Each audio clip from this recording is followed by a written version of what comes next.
कृष्णाय ते नमः। पवित्रं चरितं यस्याः पवित्रं जीवनं तथा पवित्रता स्वरूपिण्यै तस्यै नमो नमः। ओम नमः श्री यतिराजाय विवेकानंद सूरये सच्चित् सुख स्वरूपाय स्वामिने तापहारिणे।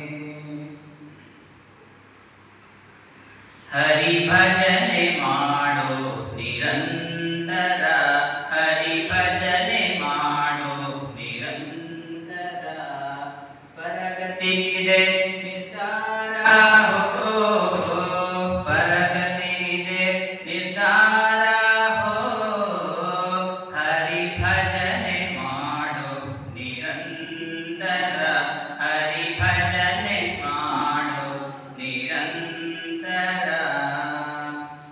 ಈ ಹಾಡು ವಾದಿರಾಜ ಸ್ವಾಮಿಗಳು ಬರೆದಿದ್ದು. ಹೇಳ್ತಾರೆ, ಹರಿಭಜನೆ ಮಾಡೋ, ನಿರಂತರವಾಗಿ ಹರಿಭಜನೆಯನ್ನ ಮಾಡೋ, ಪರಗತಿಗಿದು ನಿರ್ಧಾರ ಅಂದ್ರೆ ಇದು ಈಗ ಪರ ಅಂದ್ರೆ ನಾವು ಈ ಇಹ ಅಂದ್ರೆ ಈ ನಮ್ಮ ಲೌಕಿಕರ ಆಧ್ಯಾತ್ಮಿಕ ಜೀವನ ಅಥವಾ ಈ ಭೂಮಿ ಮೇಲೆ ಏನ್ ಬದುಕಿರ್ತೀವೋ ಅದನ್ನ ಇಹ ಜೀವನ ಅಂತ ಕರೀತಾರೆ. ಪರ ಜೀವನ ಅಂದ್ರೆ ನಾವು ಇಲ್ಲಿ ಬಿಟ್ಟ ನಂತರ ಈ ಆತ್ಮ ಅನ್ನೋ ದೇಹವನ್ನು ಬಿಟ್ಟ ನಂತರ ಏನು ಇನ್ನೊಂದು ಲೋಕಕ್ಕೆ ಸೇರ್ತೇವೋ ಆ ಲೋಕದ ನಿರ್ಧಾರವನ್ನು ಮಾಡೋದು ಯಾವುದು? ಹರಿಭಜನೆ. ಅದಕ್ಕೆ ಹೇಳ್ತಾರೆ, ಹರಿಭಜನೆ ಮಾಡೋ ನಿರಂತರ.